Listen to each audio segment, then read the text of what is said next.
বন্ধুরা, রাম মন্দির উদ্বোধনের পর এবার সারা বিশ্বে হিন্দু ধর্মের উত্থান হতে চলেছে, সূর্যোদয় হতে চলেছে সনাতনী চিন্তাধারার।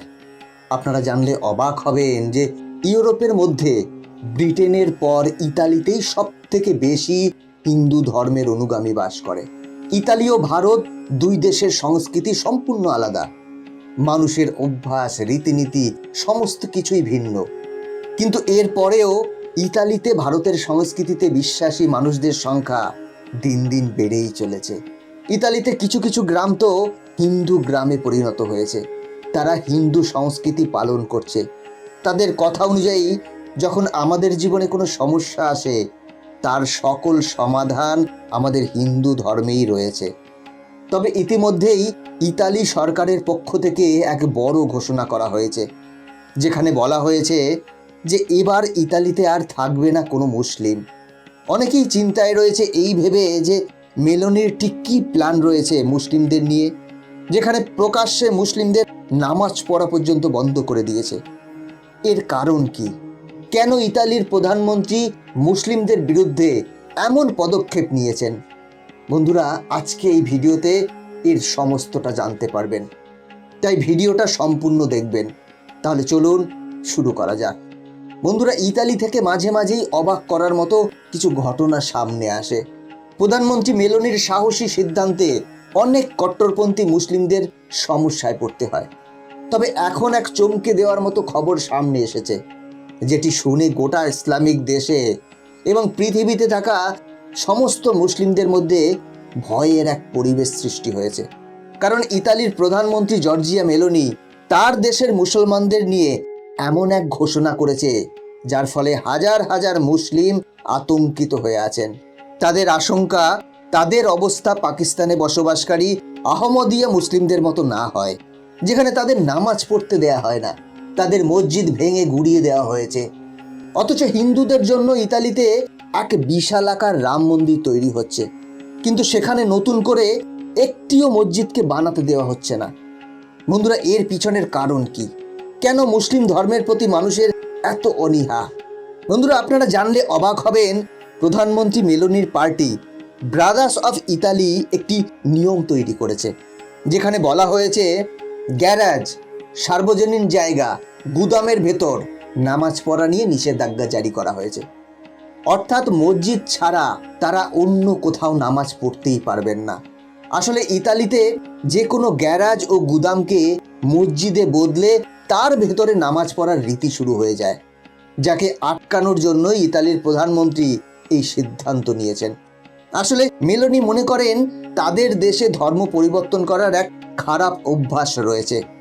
যার ধর্ম পরিবর্তন করা হবে তার মতামত না থাকলেও একরকম জোর জবরদস্তি করেই এমনটা করা হচ্ছে। কিন্তু এখন মেলোনি কোনোভাবেই এই ধর্ম পরিবর্তনকে প্রমোট করতে চান না। এতে রিলিজিয়াস কনফ্লিক্ট ঘটবে না। তিনি এই জিনিসটিকে নিয়ে এতটাই সিরিয়াস যে এর আগেও তিনি নতুন কিছু রুলস অ্যান্ড রেগুলেশন এনেছেন। মুসলিমরা যখন নামাজ পড়ে তখন তারা নামাজে কি বলছেন তা সরকারকে জানাতে হবে।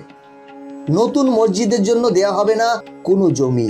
জর্জিয়া মেলোনি তার দেশে তৈরি হওয়া মসজিদের ফান্ড নিয়েও এক সতর্কীকরণ জারি করেছেন। তিনি বলেছেন, মসজিদ বানানোর জন্য ফান্ড কোথা থেকে আসছে, কে দিচ্ছে, এর সাথে মসজিদের ইমামের উপরেও তদন্ত করা হবে এবং যে মসজিদগুলি বেআইনিভাবে বানানো হয়েছে সেগুলিকে বন্ধ করে দেয়া হবে। বন্ধুরা, মেলোনির কথায় মুসলিম দেশে প্রায় গৃহযুদ্ধ চলে, যার ফলে যুদ্ধ থেকে বেরিয়ে শরণার্থীরা কোনো বিদেশে ঢুকে পড়ে এবং সেখানে বেআইনি কাজকর্ম করতে আরম্ভ করে দেয়, যার ফলে অন্য দেশের কাছে সেই দেশের ইমেজও খারাপ হয়ে যায়, আর যেটি ওই দেশের জন্য একটি বড় থ্রেট হয়ে দাঁড়ায়। মেলোনি এমন শরণার্থীদের বিরুদ্ধে এক বড় পদক্ষেপ নিয়েছেন এবং তারা যাতে কোনোভাবেই দেশে ঢুকতে না পারে তার দিকেও খেয়াল রাখা হচ্ছে। জর্জিয়া মেলোনি এও বলেছেন, আজান ও নামাজে কি বলা হয় সেটাও ইতালির ভাষায় সরকারকে জানাতে হবে, যাতে করে ইতালির মানুষও জানতে পারে যে মুসলিমরা ঠিক কি কাজ করছে। সরল ভাষায় কেন জানানো হবে না সরকারকে? এই নিয়েও মেলোনি আওয়াজ উঠিয়েছিলেন। বন্ধুরা, সেদিক থেকে হিন্দু ধর্মের জয়গান চারিদিক থেকে শোনা যাচ্ছে। আমেরিকা, ইতালি, ব্রিটেন, চীন, ইরান, ওয়েস্ট ইন্ডিজ, এমনকি সৌদি আরবেও হিন্দু ধর্মকে নিয়ে মানুষ জাগ্রত হচ্ছে। এমনটা প্রথমবার হচ্ছে যেখানে বিশ্বের নানা প্রান্ত থেকে অসংখ্য মানুষ ঐক্যবদ্ধভাবে সনাতন হিন্দু ধর্মকে গ্রহণ করছে এবং তার প্রশংসা করছে। ইতালির প্রসিদ্ধ গায়িকা সিরিয়ার কথায়, আমি হিন্দু ধর্মের দ্বারা খুবই প্রভাবিত। হিন্দু ধর্মের আধ্যাত্মিকতাকে আমি সব থেকে বেশি পছন্দ করি। আমরা যে কোনো কাজ করতে করতে যখন কিছু শ্লোক আমাদের কানে আসে, আমরা আধ্যাত্মিক হয়ে যাই। প্রবাসী ভারতীয়রা এখন তিলক ও ধুতি পরিধান করে গর্বের সাথে বলছে, আমরা হিন্দু। এটি হলো ভারতীয় সংস্কৃতির প্রমাণ। বন্ধুরা, পৃথিবী জুড়ে ভারতীয় সংস্কৃতির প্রভাব দেখে বিদেশিরা এই ধর্ম গ্রহণ করছে। বন্ধুরা, যখন থেকে রাম মন্দিরের উদ্বোধন হয়েছে তারপর থেকেই হিন্দু ধর্মের প্রতি মানুষের আগ্রহ অনেকটা বেড়েছে। একদিকে যেমন মানুষ রাম মন্দির নির্মাণের জন্য মুক্ত হস্তে দান করেছেন এবং উদ্বোধনের সময় বহু মানুষ আনন্দে ফেটে পড়েছেন, কারণ বহু বছর পর রামলালা তার নিজের জন্মস্থান, নিজের ঘরে ফিরেছেন। যেখানে অন্যদিকে কিছু মানুষ আছেন যারা রাম মন্দিরের সিদ্ধান্তকে প্রথম দিন থেকেই বিরোধিতা করে আসছেন, আজও করছেন। এরপর মুসলিম দেশ আবুধাবিতেও প্রথম এক হিন্দু মন্দির বানানো হয়েছে এবং ভারতের প্রধানমন্ত্রী এর উদ্বোধনও করেছেন এবং বলা হচ্ছে 2024 সালের মধ্যে ইতালিতেও দ্বিতীয় রাম মন্দির তৈরি হয়ে যাবে। এমনিতেও ইতালির মানুষ হিন্দু ধর্ম, ভারতীয় সংস্কৃতির প্রতি বেশ প্রভাবিত। মনে করা হচ্ছে ইতালিতে তৈরি হওয়া ভব্য রাম মন্দির হিন্দু ধর্মকে আরও মজবুত করে তুলবে। বন্ধুরা, হিন্দু ধর্ম এই পৃথিবীর সব থেকে পুরাতন এবং শাশ্বত ধর্ম।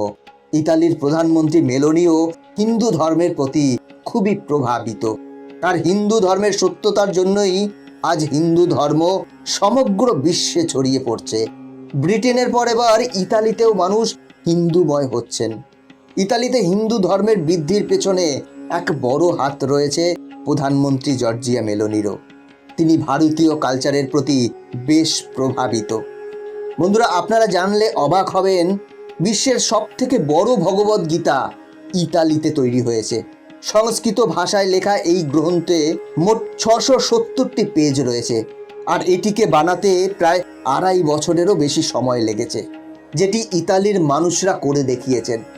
ভগবদ গীতাকে এত ডিটেলভাবে তারা বানিয়েছে যে আপনি দেখে আশ্চর্য হবেন যে এই গ্রন্থকে কোনো বিদেশিরা বানিয়েছেন। এই ভগবদ গীতার কভার সম্পূর্ণ সোনা দিয়ে মুড়ে দেওয়া হয়েছে।